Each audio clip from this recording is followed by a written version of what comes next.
పాపం మా వైఫ్ ఎక్కువ ఇబ్బంది పడొద్దు, అసలే హాలిడే రోజు ఎందుకు ఇబ్బంది పెట్టడం అనేసి మా హస్బెండ్ నా కోసం మార్నింగ్ బీట్రూట్ జ్యూస్ వేసాడు. నేనైతే బ్రేక్ఫాస్ట్ కన్నా ముందే రోజు ఏదో ఒకటి జ్యూస్ తాగుతూ ఉంటా. సో ఈరోజు అయితే నేను బీట్రూట్ జ్యూస్ తాగాను.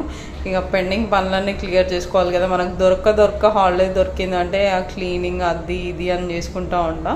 ప్రస్తుతానికైతే నేనైతే గంజి పెడతా ఉన్నా. నాకు గంజి అబ్బాయిలకి నీట్ అండ్ క్లీన్గా ఉండాలి, షర్ట్స్ కానీ ఏదైనా కానీ. బయటకు వెళ్ళే మనుషులు నీట్గా లేకపోతే నాకు అస్సలు నచ్చదు. ఇంకా మొత్తానికైతే పని అయిపోయిన తర్వాత రూమ్ క్లీనింగ్ స్టార్ట్ చేశాను.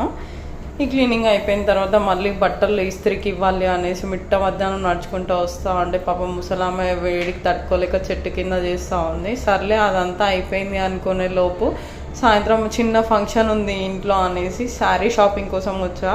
నాకు ఒక్కదాన్ని షాపింగ్ అంటే ఫుల్ చిల్ అయిపోతా. నాలాంటి ఎంతమంది బ్యాచ్ ఉన్నారో కామెంట్ చేయండి.